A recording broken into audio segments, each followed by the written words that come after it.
bribes. He sold Barack Obama's vacant Senate seat for campaign contributions, more or less. He shook down the CEO of Children's Memorial to the tune of $25,000 in campaign contributions and held up a bill of racetrack policies for about $100,000 in contributions. Real sleazy stuff. Looked like he was about to stay in prison for another 4 or 5 years or so. And then in a Hail Mary, Donald Trump commuted Blago's sentence and let him out of prison. This is back in February of 2020. Dennis and I loved this is pre-pandemic. We love playing that clip of Blago returning home and being greeted by all his supporters. I really mean about Trumpocrat, that's right. Trumpocrat, that's right. Yes, I love that. Trumpocrat, that's right. Yes, I mean what I'm about to say. I believe that Rod Blagojevich is one of the most remarkable individuals I've ever followed. He charges through life with an impressive amount of shameless confidence. I can only wish in a million years that I had his sense of entitlement and willfulness. Now he's back in court at the same federal building where he was prosecuted. Quote, "I don't like this place," he told reporters. "I have only unhappy memories associated with this building," unquote. He's asking the federal judge to undo the provision that bars him from running for statewide office. It was a provision that was established as part of his impeachment way back in 2009, I want to say. He's also seeking an injunction to immediately allow himself to run. Man, that is chutzpah. He says it's unconstitutional that politicians cannot tell voters who they can or cannot vote for. And I will now quote the lawsuit. Quote, "Allowing voters to decide who to vote for or who not to vote for is not adverse to the public interest. It is the public interest," end of quote. Like I said, the man is shameless. Was shaking down the CEO of Children's Memorial Hospital in the public interest? Anyway, neither here nor there. Each matter, I understand, must be adjudicated separately. I got mixed feelings about this case. On the one hand, there's part of me that never, ever, ever wants to see Rod Blagojevich running for office again. But on the other hand, he does have a point. Quote, "Does Springfield have the right to tell citizens you cannot vote for this person?" That's how one observer framed it to the Sun-Times. And when I think about it, in the abstract, I don't know the answer to that question. The whole matter of Rod Blagojevich has been shady from the get-go, not just the act of shaking down the hospitals for the contributions or shaking down politicians to get the appointment to fill the Obama vacancy, but the way the feds have behaved, aggressively going after him, listening to his calls, and hitting him with a 14-year prison sentence for what the I would say is pretty routine in the state of Illinois, shaking people down for campaign contributions, not openly shaking them down, but more or less understanding what's being swapped. I believe they're punishing Blago because he was openly contemptuous of them. So yeah, I got mixed feelings. Then there's this political reality. Blago is now a Trumpster. I'd say he's Donald Trump's #1 ally in the state of Illinois. The Trumpocrats, that's right. Yes, indeed. He's a Trumpocrat. If the judge rules that he could run for office, he would probably turn right around and run for governor as a Republican, and I think he would win. As I like to say, MAGA controls the Republican Party, and Trump controls MAGA. If Trump comes out strong for Blago, I think MAGA would vote for Blago. They see him as the same victim of federal overreach that is going after their hero, Donald Trump. Just imagine that. Rod Blagojevich running against J.B. Pritzker. I love to see all the so-called moderate Republicans in the state who are so chicken of taking on Trump work their way around that one. In fact, I like to see all Democrats who are in trouble with the law flip to MAGA. Ed Burke, Michael Madigan, Danny Solis. Let the Republican Party fill with the miscreants from the Democratic Party. If you're going to roll in the mud, Republicans, might as well get filthy, filthy dirty. We got a great show today. I'm looking at my first two guests, Jim Coogan. Ace Attorney is going to restrain himself from commenting on what I just had to say. It could be the top subject of a whole conversation. Jim Coogan, me talking about the feds, Blagojevich. Does he have the right to run for office again? The merits of his lawsuit. And Miles Porter, the podcaster and former editor of this show. And we set up a show about 2 weeks ago with these gentlemen. Jim Coogan, in addition to being an Ace Attorney, is a diehard White Sox fan, has been following them his entire life. And this year it's paying off. Miles Porter is a diehard Cub fan, although he says he also likes the White Sox. He's a baseball player himself. He has his own podcast, and one day I predict he will be on ESPN doing commentary, and we'll say, we knew him way back when. And so the reason I brought these guys on for a brief conversation is because the papers were filled with stories. I think it was starting Friday about the Cubs selling off all their players, the White Sox making a deal. And we're on the eve, by the way, of the White Sox-Cubs series, which I despise. I'll get into that later. I cannot stand the White Sox-Cubs series for many reasons.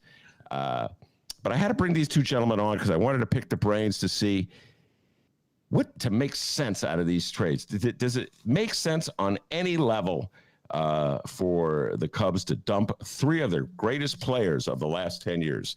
So, Miles, welcome back to the show. Jim, welcome back to the show. And I'm going to start with you, Miles, since you're more or less the Cub fan in this equation. Anthony Rizzo, Bryant, Javi Baez, Craig Kimbrell, all gone. And Miles, when I look at the players that the Cubs acquired in return, I see there's only three that I could say have a chance of being steady contributors on a major league level. Is this just a dumping of salaries, or Miles, do you think the Cubs know what they're doing? Well, I think really the Cubs don't exactly know what they're doing at the moment. Kind of going based off of Jed Hoyer's comments, he doesn't exactly know if this is a reset or a rebuild, and there's a big difference between resetting and rebuilding. Now, I genuinely believe that the Cubs made a good decision to send these players to winning teams, get back into a winning culture, do your job for another city. I think that's incredible. Their debuts for all their teams that they've all gone to has been incredible and very painful to watch. My issue currently with this entire scenario is I think to a certain extent we could have kept at least one of them, specifically Anthony Rizzo. I know that there were issues between the front office and Javi, KB, and Riz on trying to find something that works for both them and the organization when it comes to signing their contracts and extending on how much money and whatever. I felt like there could have been a better job of finding some middle ground with that. So I don't think the Cubs really know where they're heading right now. They don't know if it's a reset or rebuild. I think really the moves that they make in the winter, who are they going to bring back? I really don't see Chris Bryant coming back to the Cubs. Just due to his enjoyment of being in San Francisco and how he says being there is very enticing, and just the connections that he has there. Would love to see Javi and Riz come back. I think really the offseason is going to tell a lot of where this team is going to go. Well, Jim Coogan, I'm listening to Miles there. I can't see. I'm with you, Miles. I don't think the Cubs know what they're doing.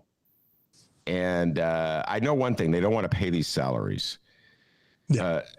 And so they're just dumping salaries as far as I could tell. Now, I remember when the White Sox went down this path, Jim Coogan, they received players. When they started with Chris Sale, a great pitcher for the White Sox, was traded to the Red Sox, they received players that were stars in the Red Sox minor league organization that pretty much everyone in baseball said, oh my goodness, this guy could be excellent. And for instance, when the White Sox traded the pitcher to the Cubs, they got they got some serious talent for the Chicago Cubs. So it always seemed like the White Sox, when they make a deal to unload players, they get quality players in return. Jim Coogan, I know you're a White Sox fan, but you're a diehard baseball fan as well. Do you see any quality players that the Chicago Cubs got in exchange for Rizzo, Bryant, Baez, and Craig Kimbrell? Well, so I totally sympathize with Miles as far as the Rizzo trade. I think that was the one that people really just didn't expect to be part of this dumping situation. And we all, our little baseball show from a few weeks ago, we predicted that this is exactly where the Cubs were going to be. And, you look at, I was reminded just reading something before we got on this show. It was taking some quotes from Jed Hoyer and from the rest, and from Kyle Hendricks and some other people, taking stock of where they're at and where this has gone. The quote from before the season, when they were explaining why they hadn't re-signed any of these guys, with that they were in the midst of suffering biblical losses. I always have some skepticism when it comes to the way that team owners frame their finances, their cash flow, particularly when they're explaining to fans why they haven't spent money, or I'm sure this is something that Ben would love to talk to on as a political matter, when they're coming to municipalities with their hands out asking for, public money to finance their private for-profit operation when building a stadium or infrastructure or something like that. But as far as the players that they received, look, Nick Madrigal seems like he's a good player. I watched him for a while for the White Sox. That's the Kimbrel trade. Honestly, if you look at it, to give away a closers being, no matter how good Craig Kimbrel's been this season, it's a fickle position.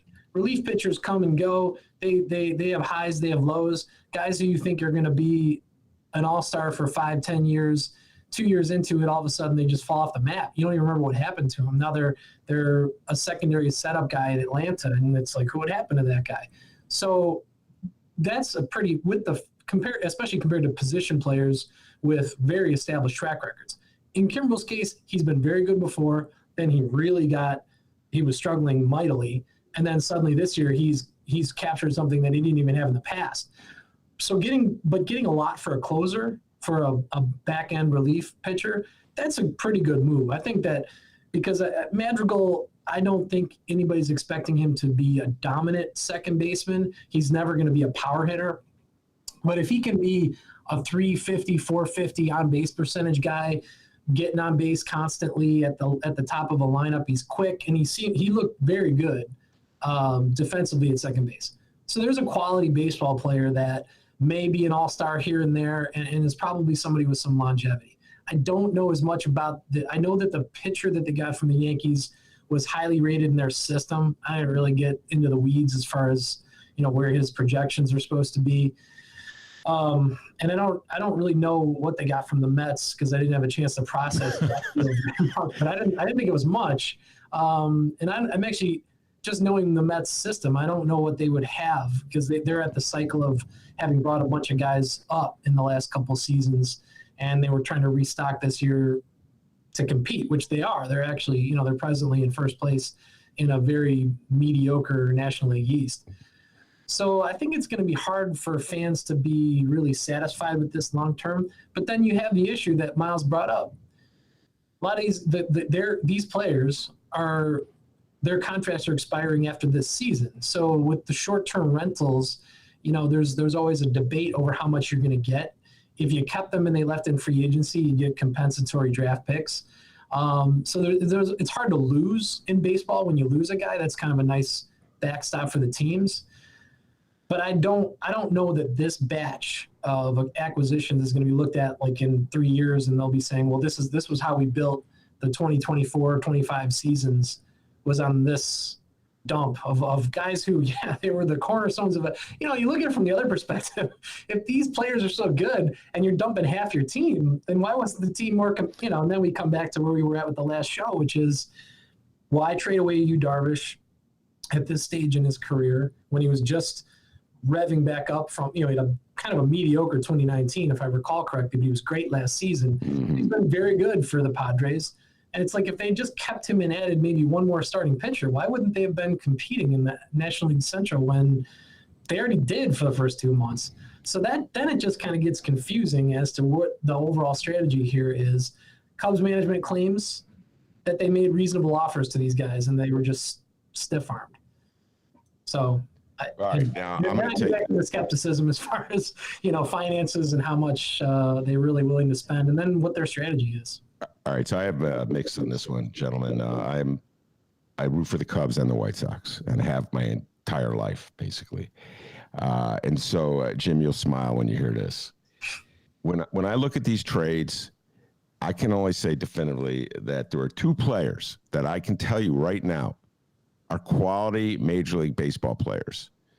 And that's Madrigal and, to a lesser degree, Cody Hoyer, who is the relief pitcher of the Sox set. So I look at this, I'm like, How come my beloved White Sox are the only team in baseball that had to give up quality to the Cubs to get these players? The Yankees just Miles, I think it was the number 9th guy was in their system. In other words, they didn't even have to give up the 8th guy. You know, there are 8 guys in their system better than the guy they dumped on the Cubs. The Giants, I think I saw it was like the 12th and the 20th. I'm free. In other words, utterly obscure minor league ball players who probably will never make the majors, except I can guarantee you, Cody Hoyer, who's already pitching and doing well for the Cubs, probably the best reliever they got right now, Miles, and Nick Madrigal, who will be their starting second baseman next year when he comes back for his hamstring. My beloved, I lose both ways. My Cubs, my White Sox give up 2 players that they're going to need. Definitely Hoyer this year, and the Cubs just let him go. I'm telling you, Miles, the only thing worse with being a Cubs fan is also rooting for the White Sox at the same time. Whenever they make a trade, it's just like bad news. Anyway, Miles, picking up on what Jim Coogan said. Yeah. Are these guys overrated? Is Rizzo Bryant Baez overrated? I mean, to his point, we talked about this last time. If they're so good, why did the Cubs lose 11 games in a row and fall out of contention? You know, I think I wouldn't say that they're overrated by any means. I would say, looking back on that complete, I don't even know what to call that 11-game losing streak was. It ruined everything. It ruined everything. We wouldn't be in this position right here had we not lost all those games. I believe that it might be a bit of a culture thing. I don't know how burned out they were. Maybe a change of scenery is better for them right now at the moment. I just think that the core, to a certain extent, wasn't working the way it was since 2016. Statistically, all of these players, their trends were going down since the World Series. But granted, 2021 has been a much different season than the other seasons. But I wouldn't say that they're overrated. I wouldn't say that they're overrated. I think maybe fed up, frustrated, kind of tired. They're probably a little bit tired of how things were going this year. I think really the mentality for these core players that were gone. I think they weren't mentally in it as much as they were prior, and it affected their game on the field. All the outside noise going on and the pressure of, trying to snap that losing streak, the pressure of trying to get back into the win column, trying to get back to where the Cubs were, that we know that the Cubs play to, their level. I think that pressure had gotten to them more than they're willing to admit. I think it was more of a mental game as opposed to their actual ability, because we're seeing them strive on their new teams right now. I think it's just the mental part. Now, Chris Bryant, he's not worried about this conversation anymore. He even said it. It's way more easier for him now that the outside noise has died down for now. There's still the offseason, and KB's going to have to deal with whatever the media is going to say, whatever teams are going to throw at him. That's all just a part of it. But I do believe that now that they're in a little bit of a different situation, it's kind of going to be a little bit more easier for them to relax a little bit, just go out there and play, and then we see them play to their full potential. I really believe it was just a mental thing for them. I'm actually with you on this one, Miles. And we've been talking on the show about Simone Biles, the great gymnast who had to walk away from some Olympic events because she couldn't confront. She was dealing with mental depression, and she just couldn't be at her best for it. The events, her life was in danger. Some of those flips that you have to do require such precision that she really had to walk away from it. She got a lot of heat from Trump supporters, but I was with her in this one. And I see a similarity, Miles and Jim, when it comes to the Cubs. I thought in 2016, when the Cubs finally won the World Series, that would break that psychological barrier that put so much pressure on them and kept them from achieving what they wanted. But I think in some ways it magnified it.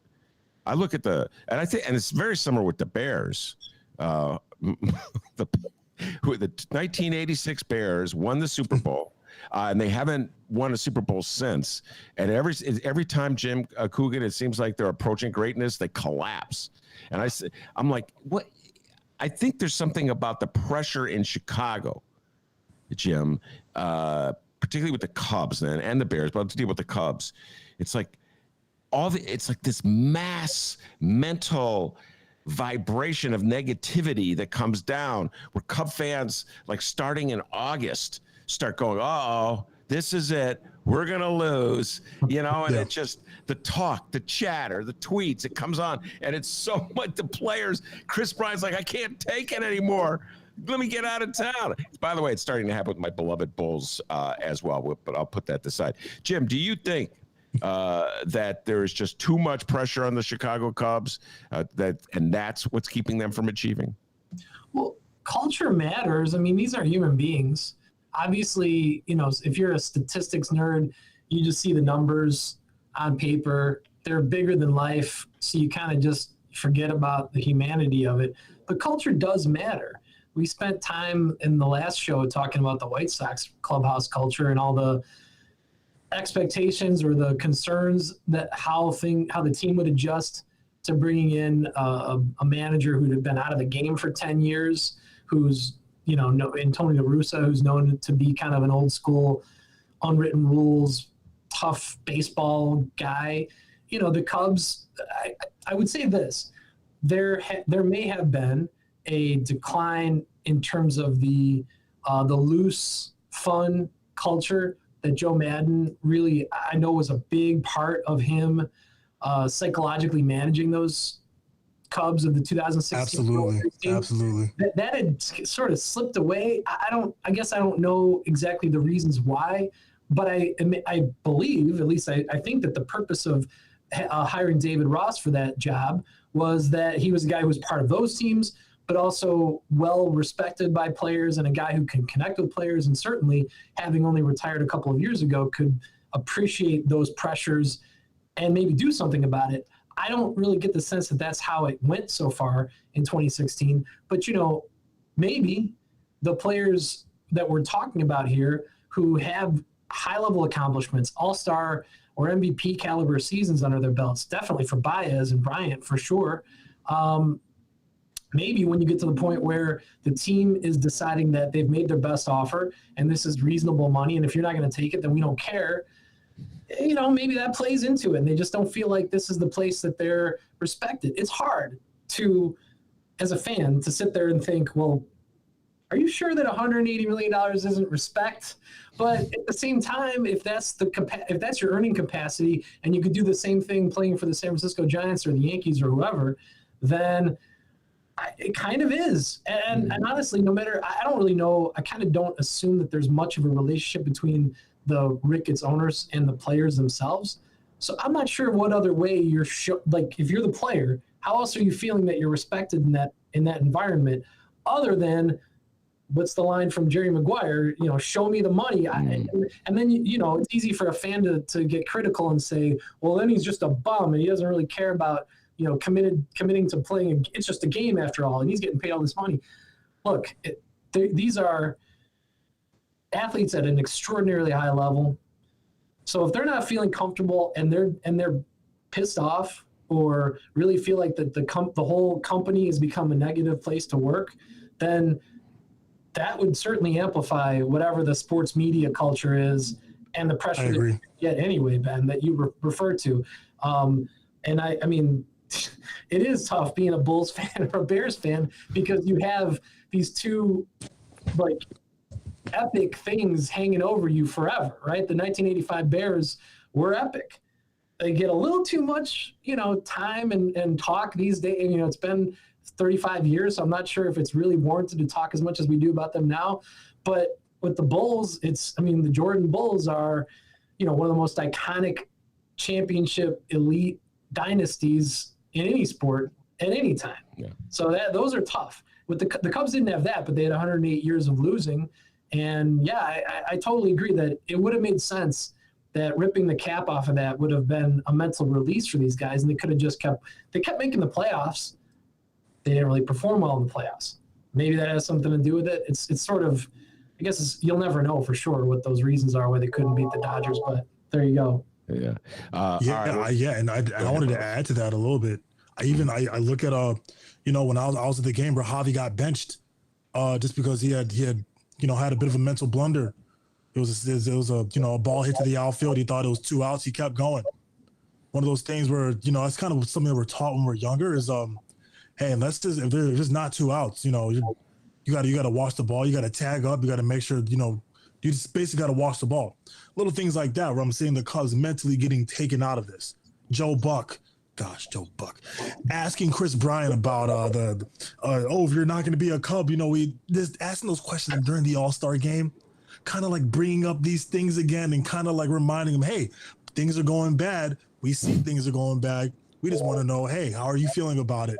It's like there's never a moment where where they're really able to just like enjoy the game as much as they could prior to the big losing streak. Wilson and Rizzo getting into it a little bit earlier this year when they were in San Francisco, disagreeing about that. It's like things this year, kind of going back to the culture with Joe Madden. I don't think that these things would have happened to this extent had Joe Madden still been around. I don't know how much he would have impacted the performance on the field, but I do believe that that culture that Joe Madden had with the Cubs was so detrimental to the success that they've had in the past. And there's been a lot of change going on within the Cubs organization, from WGN to Marquee Network to even simply the organist Gary Pressey leaving and Len Casper leaving the Cubs, and just little things like that. There's a lot of change going on with this organization right now. And it's very interesting to watch the Cubs as a whole go into this new era, this transitioning to this new phase of what we know them to be. All right, gentlemen, we have to move on because I'm going to bring on our next guest, David Glowacz, to talk about city council news and alderman and local politics. Let's just get a prediction before we go. We're coming into the Cubs-Sox series. I dread this series because I root for both teams, so automatically one of my teams will lose. I think this is a curse. It's a bad idea and a PR stunt. That's me talking. So obviously, the Cubs are out of it. I want the White Sox to sweep. If the past is any prediction of the future, I will sit through 2 Cubs wins. That's my prediction. 2 Cubs wins, and I will hate the Cubs for beating the White Sox need the wins, okay? And then we'll lose them. That's my prediction. Jim Coogan, your prediction. Well, let's hope not, because at this point, it's a pretty empty roster on the north side. I mean, if anything, they've set it up so that let's hope it's a White Sox sweep. They could use it. I mean, they got an 8.5 game lead in first place at this stage. They're doing fine. Now you're just kind of looking at how do you make sure the rest of these guys stay healthy the rest of the way, and you set this rotation up the right way for the next 2 months, because as long as they keep playing good baseball, they're not going to collapse. But anything could happen. Guys get hurt, so you never want to have that happen. I'm gonna just boldly predict that the White Sox do sweep this series, because at this stage, even though they lost Cody Hoyer, they might have the best bullpen in baseball. And even just to throw something out there, Ben, I know you caught a little bit of Sunday's game. One of the most fun things about it was that Brian Goodwin won the game on a great, 3-1 count. You're looking for a fastball. He saw the fastball. I texted this to Ben, Miles. I don't know if you've seen this, but if you go to the White Sox webpage, I think you can actually see the second replay gets a real close-up of his face. You can actually see Goodwin's face as the ball's coming in. Yeah. His eyes just, like, they're saucers. You can tell he sees, like, this is the fastball that I'm waiting for, and he just roped it. And that, game over. But the other thing that was a little quieter developing in the game, formerly a White Sox starter, Rodrigo Lopez. Here's another guy who really has talent, but he'd get behind in counts. Last couple of seasons, he just fell out of the rotation. He threw 3 excellent innings. And this is like, if you add these other guys to the mix here, then even if Dallas Keuchel's just really kind of struggling to contribute as a rotation member, there's maybe 7-8 guys deep in this pen that can all contribute. So these are huge pieces if you're talking about, especially the way the playoff pitching is constructed these days. But I'm looking for a White Sox sweep to continue their glide path towards getting some better home field advantage and competing with the top teams in the AL to hopefully get a better record relative to Houston and to the rest of the American League. So that's what I got. All right, Miles, your prediction? Yeah, this is painful. This is painful for me to say, but I'd be very surprised if the Sox do not sweep the Cubs. I'm hoping to take at least 1 out of 3 from them. I really don't think the Cubs at this point match up well with the White Sox. Not really much offensively that I can look at outside of Wilson and Patrick Wisdom when he's not striking out. Jason Hayward when he's not grounding out. Yeah. Really not much to really match up with the White Sox there. I'm hoping that we at least take 1 out of 3 from them. Hoping for some solid starts from our starters. Keep my fingers crossed the bullpen. We can really tame this White Sox lineup. I don't know how much we really can. I really depend on Dan Winkler. That's my guy. I love Dan Winkler. I love watching him go out there and pitch. Really outside of that, hopefully the Cubs can hold their own. All right. So if you had to put money in Vegas, what's your prediction? Oh gosh. I'm gonna say the White Sox are gonna take 2 out of 3 from the Chicago Cubs. All right, I got the Cubs winning 2-1. Jim's got the Sox sweeping. Miles has the Sox winning 2-1. I really hope that Jim Coogan is correct because I am through with the Chicago Cubs for this year.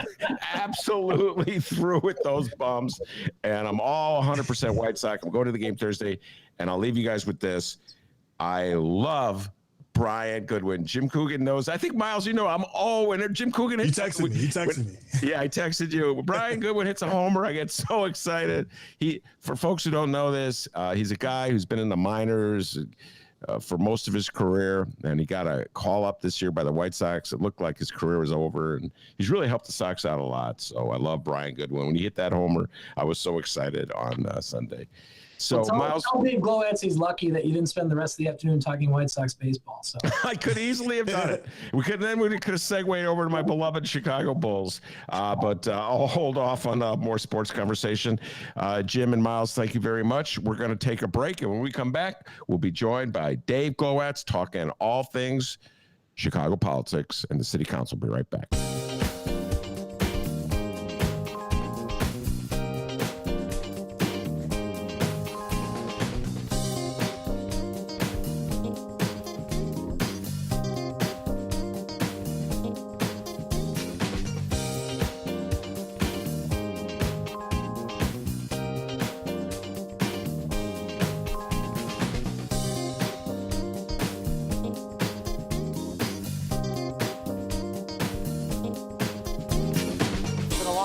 I've stayed with a normal razor and take a little practice. I'm sorry about that. I got to keep jabbing it. I'd like to apologize for his tardiness. He couldn't find where I put his socks this morning. A lot changed in the nearly 8 years that I've been here.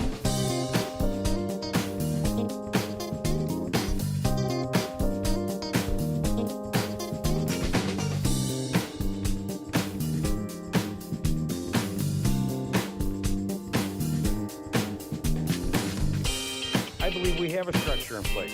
We have a police board that has the authority for adopting rules and regulations.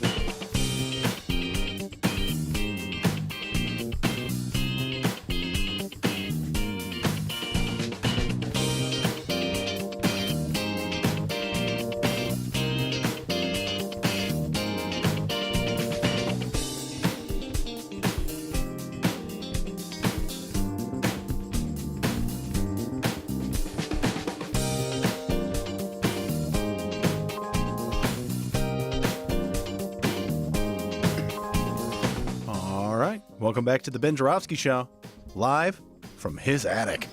Why am I ever surprised when we make these transitions? We got the pro, man. Dr. D behind the board. Why am I surprised, Dennis? Huh? Yeah, you know. Always get a little nervous when we make the transition out of the first interview to the second interview because, Google Meet's got that new thing where they put the clock on you, blah, blah, blah, et cetera, and so forth. Dr. D says, no problem. I got it. The deal is done. Dave Glowacz is with us, the man, the myth, the legend, the pride and joy of Weber High School on the northwest side of Chicago. Once a month or so, he comes on our show with excellent clips of the Chicago City Council in action, and then we break them down. It's truly a fan favorite here on the Ben Jarofsky Show.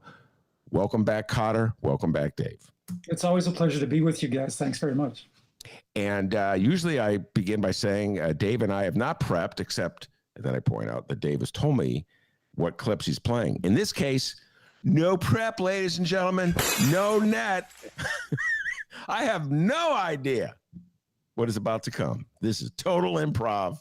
Dave Glowacz, the ball is in your court. Do your thing. Maybe we just want to talk about the number of sitting city council members currently under indictment. I think it went up 50% since the last time we talked, right? How many is it? 50% that goes to 1 to no, what the 1 to 2 would be 100%. Come on, Ben, get it together. How many are currently under indictment? I do not know the answer to this question. Oh, I bet you do. Come on. Well, if I think about it, I mean, it's currently sitting under indictment. You got Burke, you got Austin, The nephew. Oh yeah. How can I forget? How could you? Alderman in the 11th Ward, Patrick Daley Thompson. Yes, the nephew. Just call him the nephew. I think that's a record, though. I think 3 is the most we've ever had at simultaneously. Right? I think so. Listeners, let us know if you don't agree with that. Alderman nephew of the 11th Ward, Patrick Daley Thompson. He's the nephew of the former mayor, Mayor Richard M. Daley. He's the grandson of the former mayor, Mayor Richard J. Daley. Anyway, the nephew, yes. How can I forget the nephew? But anyway, we're not going to talk about that. Today, we're going to talk about the July meeting of the full city council, which took place on July 21. And this was in person again, the 3rd month in a row in the council chamber. I counted just 2 aldermen who attended via video conference, so they're getting pretty good turnout. And it was a pretty long meeting. It was over 5.5 hours.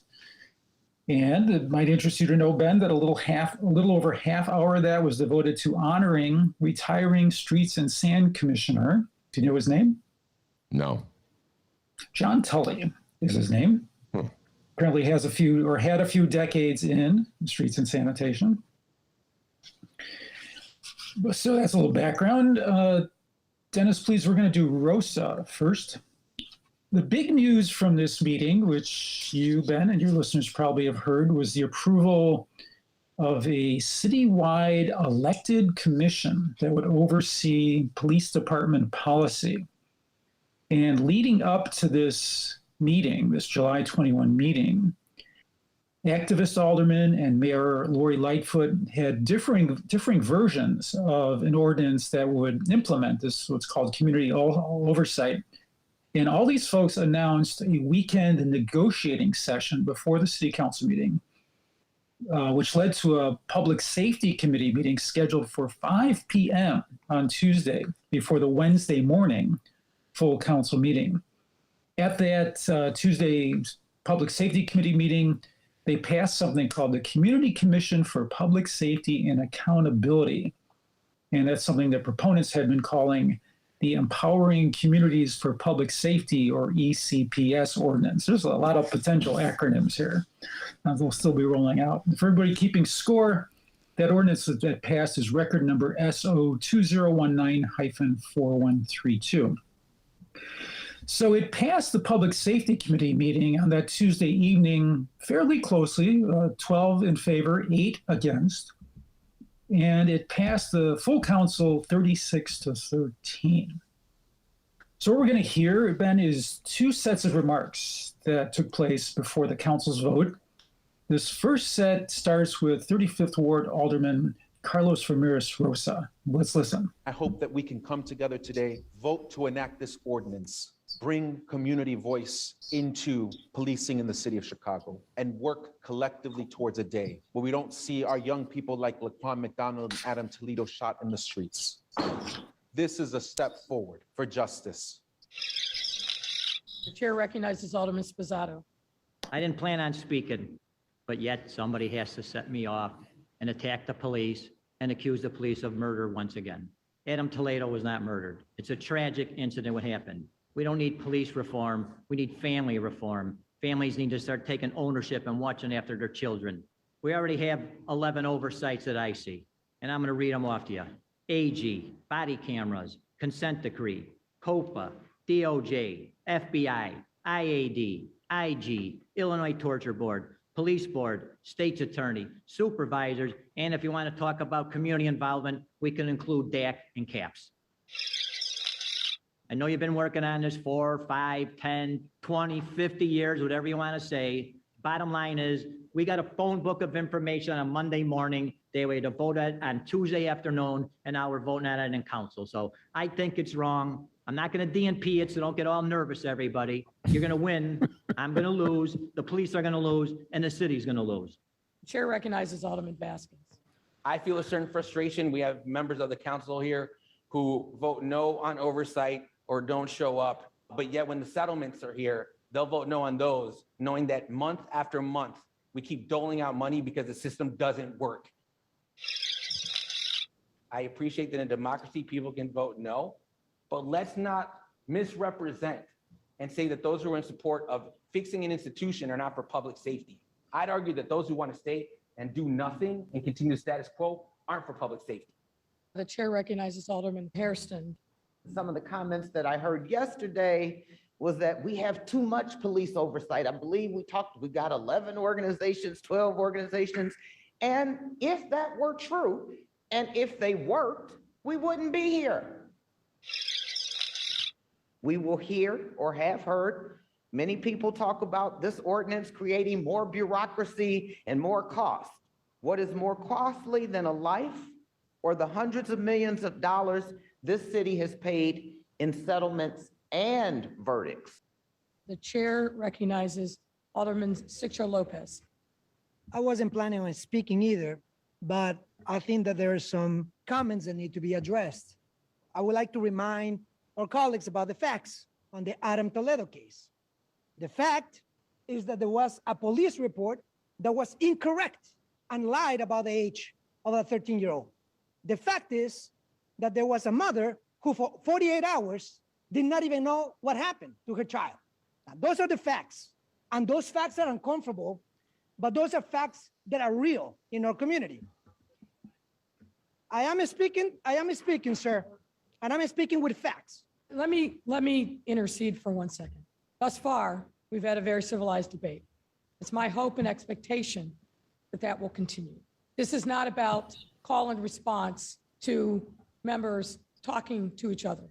We are here and we should lift up this conversation. This is an historic, important moment for our city. Let me remind everyone here. So please, ladies and gentlemen, let's make sure that the commentary, the discussion and the debate is worthy of this moment. This is not about attacking each other. It can't be, and I will not allow that to happen as the presiding chair. I wasn't planning to speak, Ben, but I will. Somehow I doubt every single alderman who said, I wasn't planning.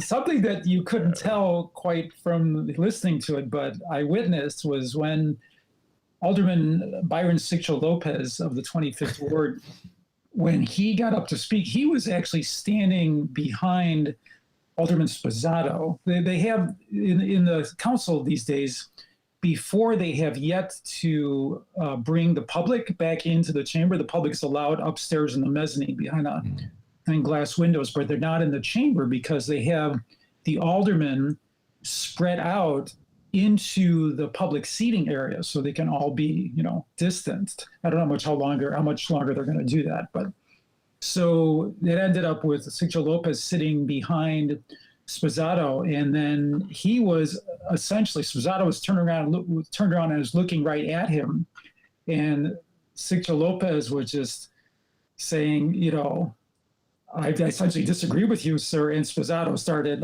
talking back to him, and that's when Mayor Lightfoot intervened. One more thing that I'd like to point out before I kick it to you, Ben, is that Alderman Sposato named what he called 11 oversights of the police department, and he threw out a bunch of acronyms. I just want to decode them really quickly. First one he said was AG, that means the Illinois Attorney General's Office. And each of these we can quibble on whether there's really oversight there or not, but he was, obviously trying to come up with the longest, no, not obviously, maybe coming up with the longest list possible. So the Illinois Attorney General's Office does have a hand in having brought the lawsuit under former Attorney General Lisa Madigan that resulted in the federal consent decree that the police department is operating under. Whether they're doing day-to-day oversight is, I don't know, I think that's debatable. The next one he mentioned was COPA, the Civilian Office of Police Accountability, that is arguably one of the two bodies that does do regular case level oversight. They investigate most citizen complaints about the police department and most shootings by the police department. Then he said DOJ, which is U.S. Department of Justice, which is a party to the federal consent decree, but arguably does not provide any daily or systemic oversight. Then he said FBI. I don't know about that one. Then he said IAD, which means Internal Affairs Division, which now is called the Bureau of Internal Affairs. This is a section of the police department that also investigates the police, and they have different jurisdiction than COPA in that they investigate violations by police of their own internal rules. So say, for example, there was accusations of a copper who spent most of the day at home instead of being on his shift, and someone complained about that. That would go to Bureau of Internal Affairs.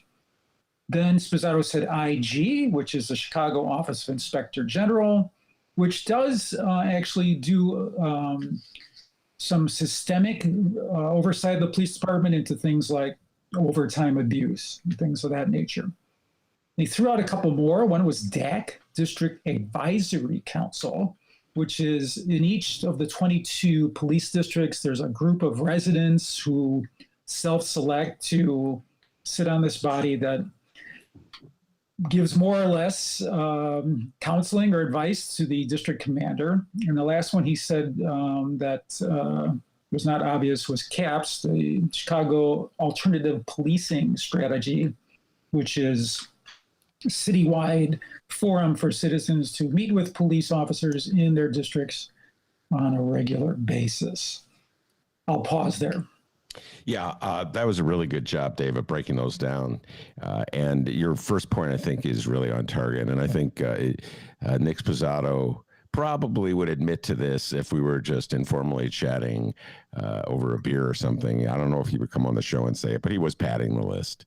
The reality is that at one point or another, all of these entities, I don't know about CAPS, but many of these entities have investigated police misconduct or alleged police misconduct. It does not mean, as he is suggesting, that they have oversight.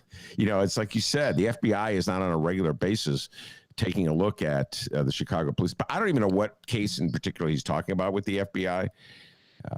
But so he was padding the list.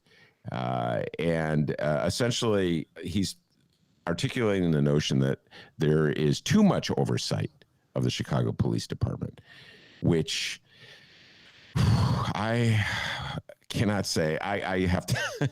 That is really an exaggeration, in my humble opinion. And the reality is this, is that the kind of specific oversight that the Carlos Ramirez Rosas and the Byron Cicero Lopez's and various other police critics have been calling for the last 10 years or so is not present in the city of Chicago. So there's all this after the fact investigations, which is what you were getting at, Dave, of cases that explode into the public's attention, like the Juan McDonald shooting. That is an after the fact investigation. But there is no body right now, as far as I can tell, and I think Nick Sposato would agree with me, that is what? Sort of watching the police on a regular basis to make sure that we don't have situations like Laquan McDonald. And Dave, I've been thinking a lot about Laquan McDonald. Actually, it's on my mind right now. Jason Van Dyke hopped out of his car and shot this man with 16 bullets. And just think about how long it took the city of Chicago and the state's attorney to essentially hold him responsible for that. And think about how much resistance there is in the city of Chicago to what he did, and how still many police officers in the city of Chicago, I bet you if Nick was on the show, he would be one championing him, say that Jason Van Dyke did not do anything wrong. And so the reality is there's just such a split, I don't know, political, cultural split between the most hardcore supporters of the police department, who are themselves either police officers or former police officers or firefighters turned aldermen like Nick Sposato, and I would say the rest of the city. And so none of these groups that oversee the police department are confronting that split in any real way. So this newly created oversight body, which will be selected by voters, whose members will be selected by voters, will be our first oversight group that actually deals with these political and cultural differences that are on display at the city council meeting that you just cited. Go ahead. You have your finger in the air. You want to raise up? Arguably, there is someone already elected that should address that split, and that would be the mayor. Okay, well, all right. Yes. And and then you could say arguably the city council as well. But culturally and politically in this city, the history, the mayors do not want to confront the police department. And Laquan McDonald again shows it. The typical way of dealing with police abuse is the Laquan McDonald situation. The lawyer for the city takes a look at the evidence, in this case, the videotape of Jason Van Dyke shooting Laquan McDonald, and then makes a decision, in this case, let's just pay this family as much money as we can up front so we can make this thing disappear. $5 million. $5 million. And then they get the city council to rubber stamp it. So the city council doesn't look at the video. They don't cite the lawyer comes before the city council and essentially says, trust me, the $5 million will be cheap compared to what we would have to pay if the public saw the evidence. And then the mayor, the Cook County State's attorney, they bury the evidence.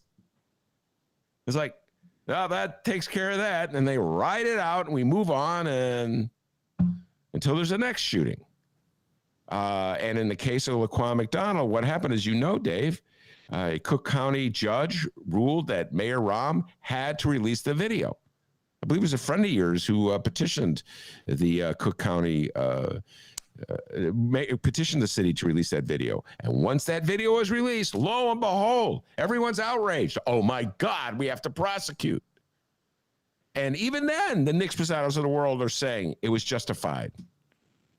So I'm trying to be hopeful here that a body filled with people who are elected for the specific purpose of dealing with police conduct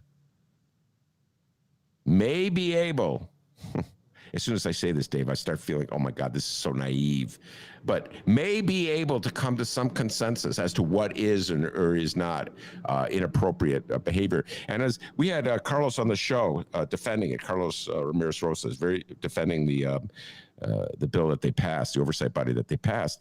And as he points out, everybody in the city of Chicago is open for running for these positions. The Fraternal Order Police will probably slate candidates to run for this body. So it's not as though the people in this body will all be Byron Sixto Lopez allies.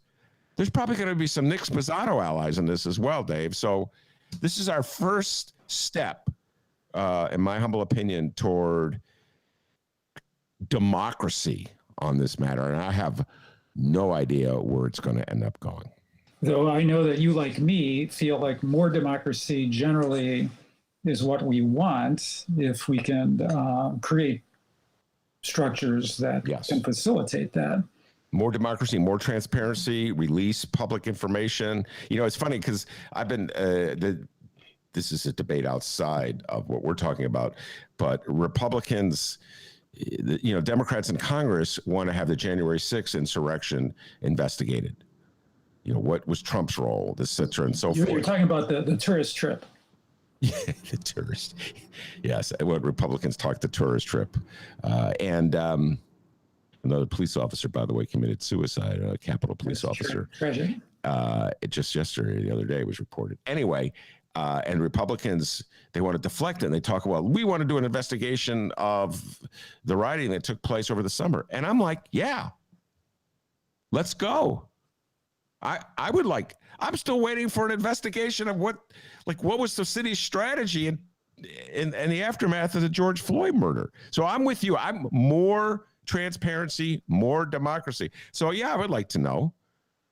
I would like to see an investigation of that as well. Though you know that the federal monitor for the consent decree did come out with a report around the police and city response to the protests and quote riots unquote that took place after the George Floyd murder, as well as an investigation by the Inspector General's office. Yes. So those are both out there. They're both out there. There's no public hearings about it. You're absolutely correct. Inspector General does a report. He releases a report. There's no public hearings. There's no testimony. It's done in secret. It's so Chicago, Dave. Everything is like, we're going to have an investigation. And then they release a report of the investigation. And it just seems to raise more questions than it provides answers. That's generally I think the IG's report was fairly detailed. I beg to differ with that characterization. I don't think it was. I didn't think it pulled many punches. I'm not accusing them of pulling punches. What I'm saying is that the typical Chicago reaction is to do an investigation that's off the books. That's not in front of the public, and then they release a report. And you're absolutely. Some reports are better than other reports, but you don't have testimony. You don't have questions and answers. You don't have kind of like the partisan edge. You don't get to see the players responding directly to what's asked of them. So there's a certain lack of transparency at play in every single one of these investigations, in my opinion. Would you be referencing the the law firm that's investigating what the mayor knew about I'm getting confused about which incident this was. Anjanette Young? Yes, the Anjanette, the wrongful raid of Anjanette Young's home. Okay, so Mayor announced her own investigation where she got a law firm pro bono to investigate what she knew and when she knew it. Yeah. We haven't heard about that, have we? No, we haven't. And we made fun of that as well we should. That's a mockery of everything. The Chicago Blackhawks have just done the same thing, and I know we're going far afield here from where you want to go, but where there's a matter of allegations of a sexual assault by a former trainer or coach, I can't remember what his exact title was, of a player. And so the issue is, what did the Blackhawks know and when did they know it? And so rather than tell us, they go, well, we're going to do an investigation to find out what we knew. And this is like become standard practice. And they trot out some former prosecutors now working for a high-priced criminal defense firm. You know what I'm saying? And well, this is an honorable and distinguished man because he used to throw bad guys in jail, and now he keeps bad guys from going to jail. It seems to be quite the playbook.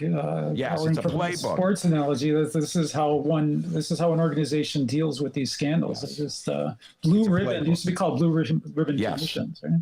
Yes, and I, for one, would like to see a little more democracy and transparency. But this is Chicago, and we don't get it. All right, let's move on from this, young Dave. And what do you got next for us? Dennis, please, we'll do Thompson next. Continuing with Alderman's comments on the community oversight ordinance, we'll now hear from someone who objected to it, or I should say another person who objected to it. Southside 11th Ward Alderman Patrick Thompson, who we mentioned earlier. Wasn't he the nephew? Alderman aren't you forgetting his middle name? Patrick Daley Thompson. Thank you. Let's listen. I believe we have a structure in place. We have a police board that has the authority for adopting rules and regulations for the governance of the police department.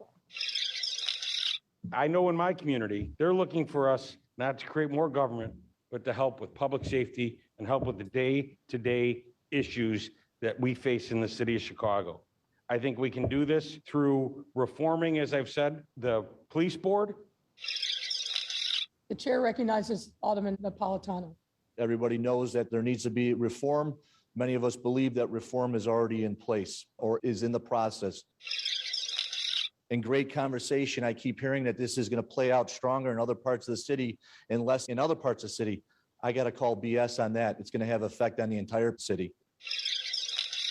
I'm praying that you get to that street code of harass, threaten, or murder anybody that talks to the police. This acronym isn't going to make people come out and talk to them anymore.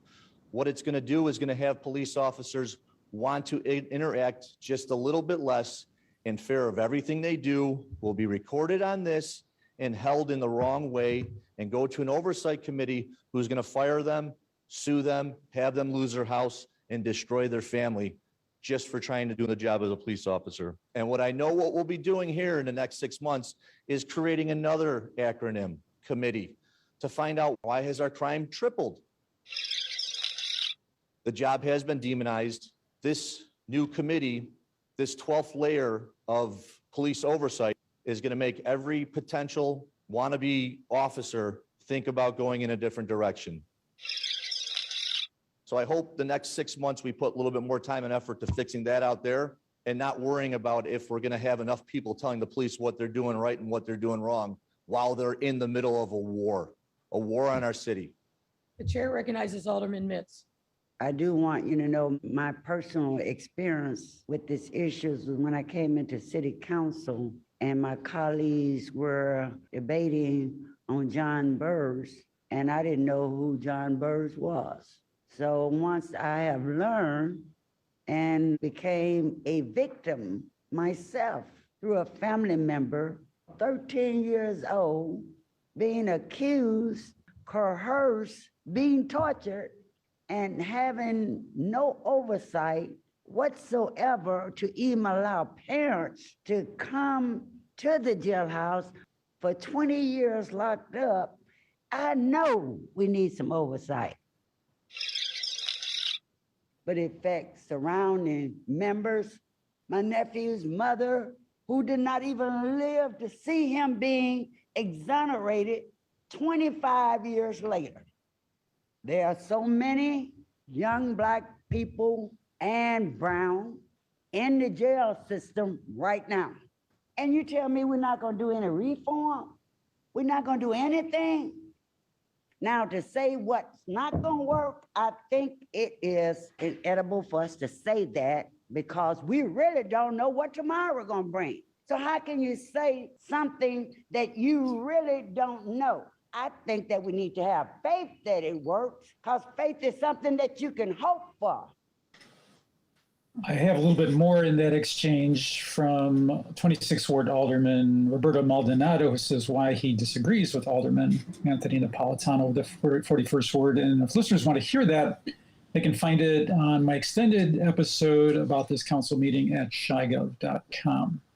That's really good stuff, David. Very powerful. Alderman Anthony Napolitano, 41st Ward Alderman, is a police officer, a former police officer. I'm not quite sure which. He was apparently both a firefighter and a police officer. He's what is that? A Renaissance man. Yeah, he's a Renaissance man. I just don't know if he's currently is on leave or what have you. But the point is, he's a very strong supporter of the police, as is Nick Spozzato, who is another Northwest Side alderman.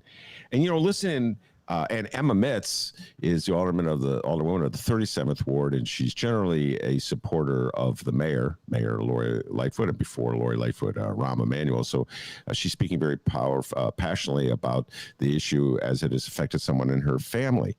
And I'm listening to those sound bites that you have, Dave, and I'm just thinking in the context of again, going back to the congressional investigation of January 6th, and up is down is up, because politically speaking, Anthony Napolitano is essentially a supporter of MAGA. I don't know if he's literally a Republican, but he supported Jeannie Ives in 2018, which comes about as Republican as you can get. And Nick Spozzato came on the show and admitted he voted for Donald John Trump. And yet when it comes to the attack of MAGA on police officers at the Capitol, the general reaction of MAGA is that the folks doing the attacking were law-abiding citizens who were outraged, almost like they had a right to do it. And now MAGA is saying they're being unfairly treated. And so it's just curious juxtaposition. So what, MAGA only defends police officers when they're on the streets of Chicago, but they will not defend them when they're being attacked by Donald Trump supporters? Is that their position of MAGA right now? There is some stuff that Napolitano said that we didn't play, where he talked about I'm paraphrasing here because I don't remember exactly, but he talked about the dysfunction not being in the police department, but in the family units in Chicago. So what we have, I believe, that reflective of is the two Chicagos that we have. We have Napolitano, who's from the far northwest side, pretty white, demographically, I believe, not relating very well to a neighborhood of, say, West Side Alderman Emma Mitz's ward, where they see things very differently. And I don't know how you cross that divide, which gets back to your earlier point around this commission, this community commission for public safety, where these, as you say, these different people will be thrown into a room, we think, we expect, we hope, and then we'll see how can these perspectives, these radically different perspectives, mix it up, and come to some kind of synthesis. And well put. And Anthony Napolitano, Patrick Daley Thompson, and Nick Spizzato will probably all be endorsing candidates to run for this board. I just want to point that out. It's called democracy. And they will be supporting candidates, and the candidates to support will probably win some of these positions. And then we're going to have debate on the issues of the day.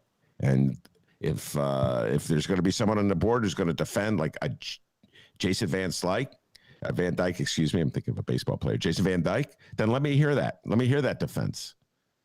But this is, a democracy should try to deal with situations like this in democratic ways. And by the way, I had to smile and just shake my head.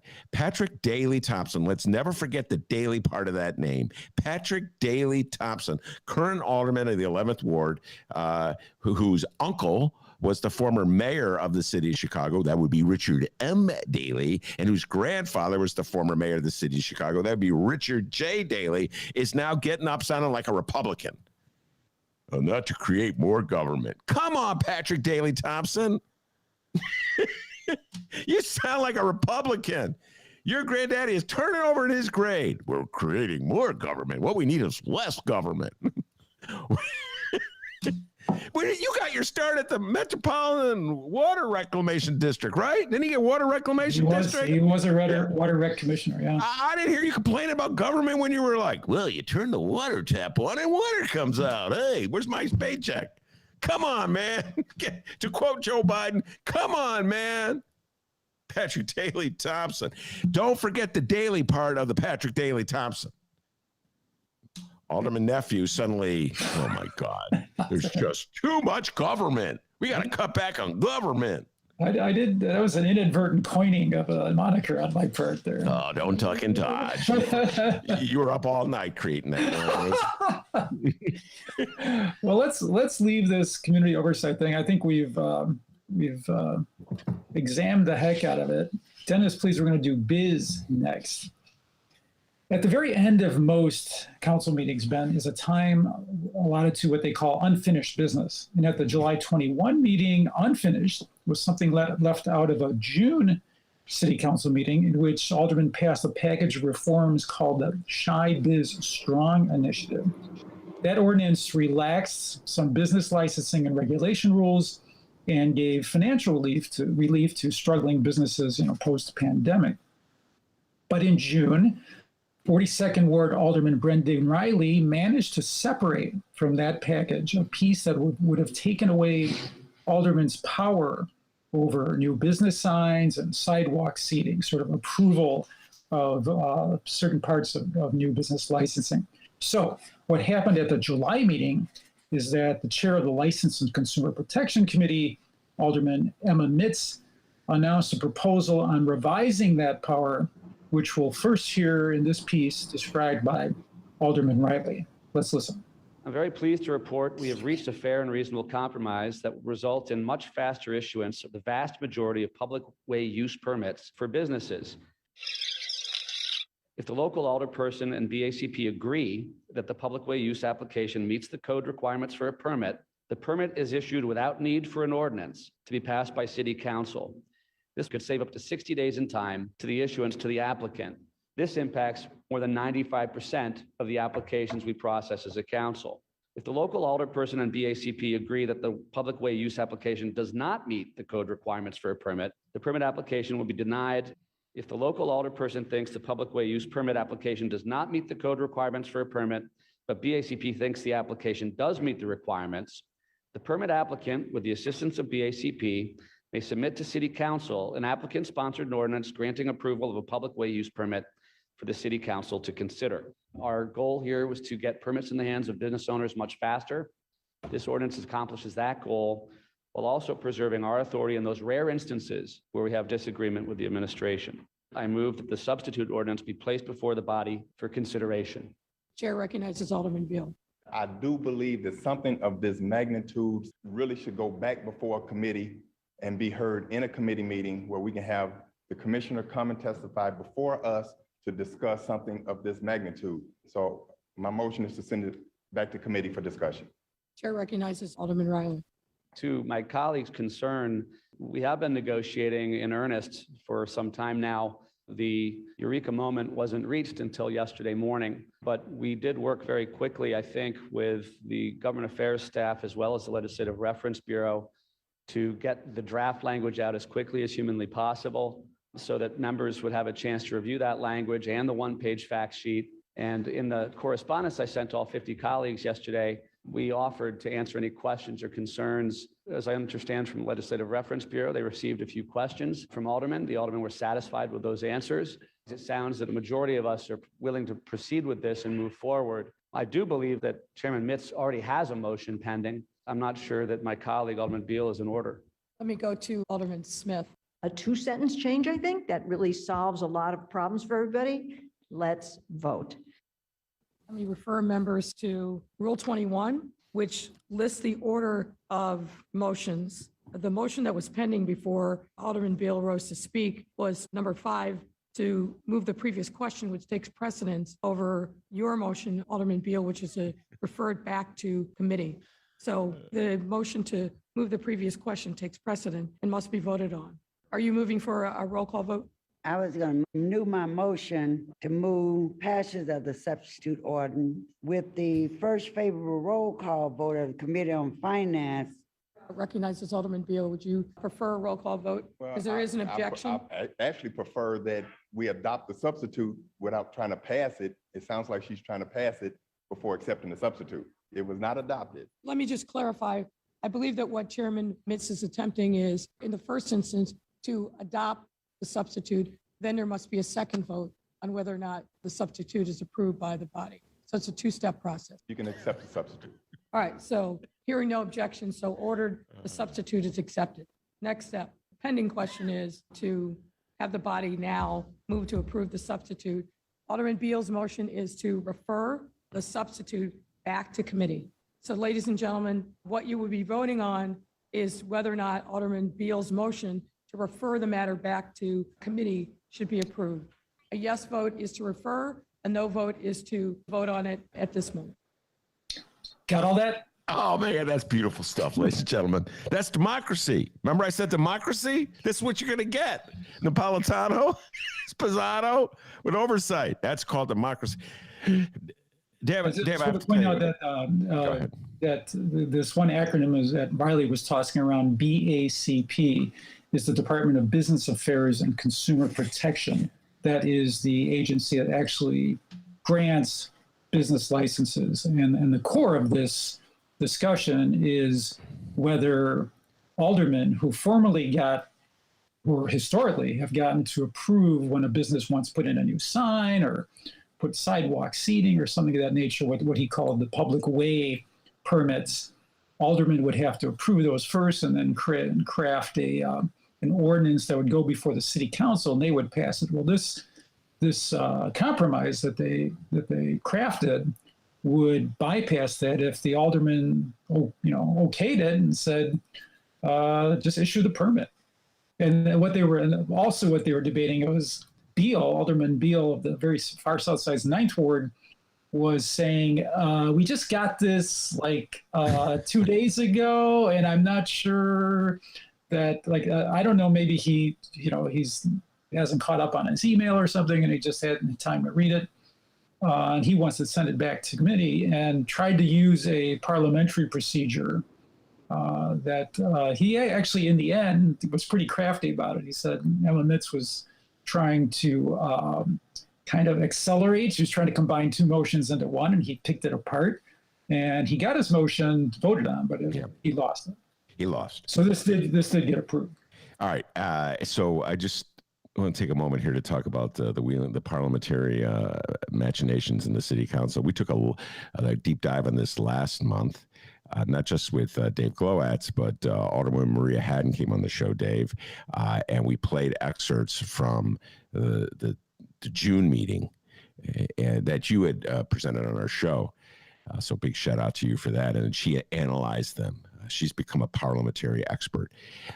And the reality is that Lori Lightfoot was a little deceitful, to put it mildly, in the June meeting, where she was sort of inventing parliamentary decisions as she went along to back her. I think she was playing it a little bit more by the book in this go around. It seems that way, yeah. Yeah, it seems this way because she allowed Beal to get his vote. He lost. And, but there's that one moment I was laughing out loud where she goes, "Let me just clarify." I don't believe those words apply to anything that went before it. If I were an alderman in Chicago City Council, I would be so freaking lost. It would be like me back in chemistry in high school. I'd find the smartest person on the floor and go, "What the hell just happened?" And be like picking Carlos's. I know Carlos Ramirez Rosa knows what's going on. I'd be like, "Carlos, what, huh?" What she was doing was actually correcting Mitz, because Mitz had combined the approval of new language, what they call the substitute ordinance, and then passing of the ordinance. She mashed them together, and Lightfoot had to pick them back apart again. So what she was saying was, "Let me correct you," but she was being euphemistic. She didn't want to make it look like she was insulting. Let me clarify. The bottom line is this: should aldermen have a say in the issuing of a permit? This gets into alderman prerogative. Should aldermen have a say? So if the city of Chicago decides they're going to give a restaurant a license to operate as a cafe on a sidewalk, and the alderman objects, then the aldermen are saying that matter should come before the city council. If the aldermen and the city see eye to eye on the permit, then it should just pass automatically. Brendan Riley, to me, it seems like a good compromise. So I would have gone here, and voted with Brendan Riley. And at the June meeting, he kind of sketched it out, as I recall, in just this way. And I'm curious as to why it took such elaborate negotiations to get the language hammered out. I love, he goes, "We had a eureka moment." What was it? What was the eureka moment? Eureka moment is when the light comes on and you suddenly you understand something you didn't understand before. So I'm like, what happened? Did the light go on and did Mayor Lori Lightfoot suddenly realize, I completely exaggerated the horrors of automated prerogative. I'm going to back off on that. I don't think that was the eureka moment. She's going to be whipping that horse We're for a while. going to have to wait years from now when all these people retired and write their memoirs to find out what happened there. The eureka moment. That'll be the name of Alderman Riley's memoirs. Well, let's move on to this last bit if we could. Okay. Dennis, please, we're going to do suit next. Ooh. So that's all I've got from the July 21 meeting. The week following that meeting, the Committee on Finance held one of its regular meetings at which it considered several orders that okayed settlements in police-related lawsuits against the city. And this dovetails nicely with the conversation we were having earlier, Ben, around perceptions of members of the city council about when transparency versus transparency is needed when payouts are justified. And this particular bit involves the largest money settlement that the Finance Committee was considering in its July meeting. And that was for $1.2 million with the family of 16-year-old Pierre Lowry, Lowry was shot and killed by a police officer after a foot chase. Lowry reportedly ran from a car that police had stopped because someone told him that they'd seen gunshots fired from this car. The federal lawsuit that ensued is known as Tambrasha Hudson versus City of Chicago and Officer Sean Hitz, H-I-T-Z. And for those keeping score, the federal case number is 16 CV 4452, and the city order crafting or ensuring the money settlement was OR 2021-195. This bit starts with an exchange between 38th Ward Alderman Nick Spizzato and city lawyer Jeff Levine, and that's followed by Finance Committee Chair Alderman Scott Wagisbag. Let's listen. The shooter, who is a known gangbanger, that's a fact, just so everybody knows. You may well assert that he was a known gangbanger, but that would be excluded from the trial. Right, That I'm just would not- going by what the superintendent said about him. I know, and I'm saying that that's one of the reasons why we are seeking to settle, because that is something that we would not be able to bring up. Many of my colleagues ask about CRs all the time, and my thing, I'm known as the guy that wants to know the complimentary history. Just want to make sure everybody knows this is not a bad kid. This is not a rogue cop that shot him. This is a young man at this point in his career, has a complimentary history of 88 different things, a superintendent's award of valor. I'm just guessing he's what the police call a producer, a guy that works, a guy that's not afraid to work. I think it's fair to say that voting in support of this settlement is not a vote indicting the officer at issue here. It is for saving the city money. Sometimes you have to understand that for people like me, sometimes we have to dig in and say, this is ridiculous. Judges like this judge need to be thrown out for not allowing certain stuff, more of the facts. Jeff, it's a federal judge, right? Yes. Okay. They do have lifetime appointments, right? Yes. I don't think there's anything that I'm saying or that anyone on the committee is saying that it's appropriate to criticize the judge. My point about the rulings is not to stir people up or be critical, but simply to say these are the cards we're dealt in going to trial. We are limited, and that is why it is a sound strategic decision to try to effectively manage the risk here. Alderman Lopez. Lawsuits like this, I think, have a damaging effect on our city's finances, more so than this singular lawsuit, because that emboldens criminals and individuals to know that if they are harmed or something happens to their family members who are gang members or committed to criminality, they're going to get paid. And this is something that we've seen time and again, something that I and others have railed against. When do we start pushing back against these rulings that are harmful to our city, that don't allow us to give the full spread of facts so that we can paint the entire picture? When the law department presents these settlements, it does have a discouraging quality to it, but that doesn't represent the entire picture. I mean, the law department is litigating a lot of cases, and we are winning cases. So I would not agree with your assertion that the public at large and that the plaintiff's bar is viewing what we do here today as an encouragement to bring more lawsuits against the city. And we do have a good record. We win cases. It's just the settlements fall into a category where we are bringing these to you to authorize an outlay of funds for settlement. Chairman, on the flip side, I'd say I'd love to have a hearing maybe or a discussion with law to see the cases and maybe highlight where they have pushed back and won. Because I think the narrative is that we're always settling. It's a very illuminating exchange there to talk about how the law department figures this out in terms of settlements in a perspective that I think maybe surprised a bunch of committee members and surprised me too, that Alderman Ray Lopez of the 15th Ward highlighted there at the end. Like, well, how many cases does the city win? You know, you never hear about that. Just one detail that I want to clarify. Alderman Spizzato at the beginning referenced CRs and a complementary history in terms of a police officer's career. CR means complaint register. So what Spizzato was saying, that when council members are considering the law department's argument that a suit would not best serve the city to take a suit to trial, one of the things they look at is what is the officer's complaint history in terms of number of CRs.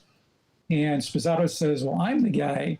I'm not going to do my Sposato imitation. I'm the guy. I have too much respect. I'm the guy who looks at the number of commendations, what he called the complimentary history. And he mentioned, with respect to this particular officer who shot Mr. Lowry, is that this officer had 88 commendations. Mm-hmm.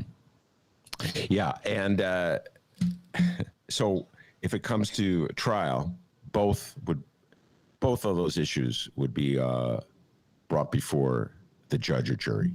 In other words, if the city followed Alderman Sposato's advice, turned down the settlement, and said, "See you in court," and the matter came before a jury, the city's lawyer would be talking about the accommodations of the police officer, and the family's lawyer would be talking about the CRs, okay, the complaint register against police.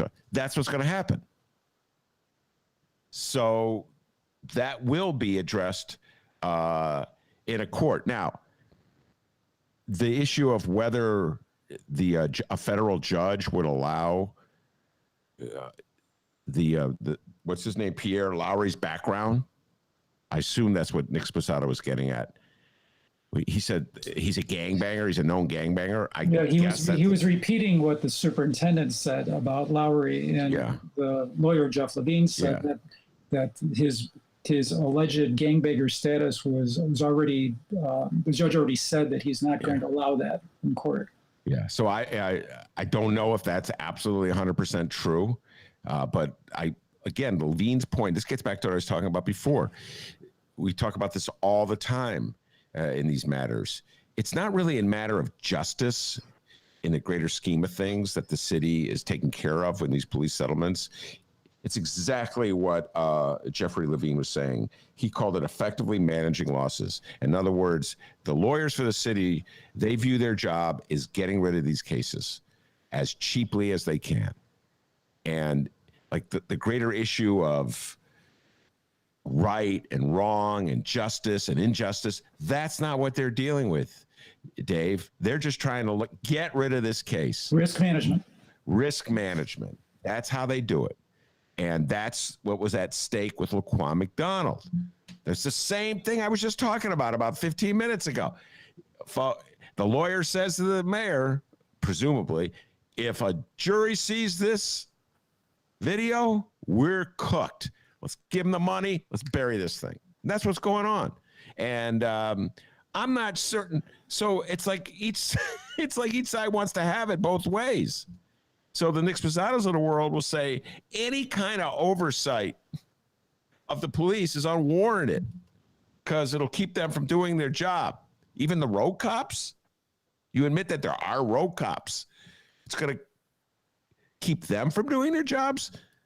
And then they also say, anytime you punish the city for a shooting, that just encourages what? What does it encourage? More lawlessness in general? Yeah. I mean, I'll bet you there's more people every year. Here you go. I don't know this. It's something we could find, who get sent to jail than win a settlement with the police.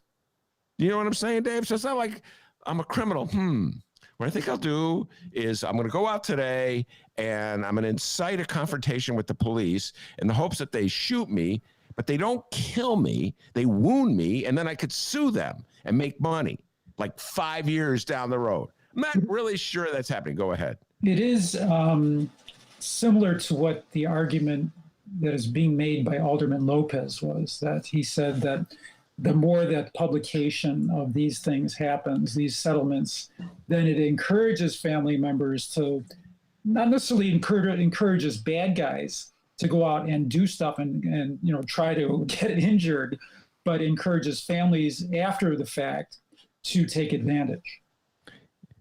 Yes. That was Lopez's point. Okay. Looks like we're coming up, and we've reached the end of our time, but I respectfully disagree with Lopez on that point.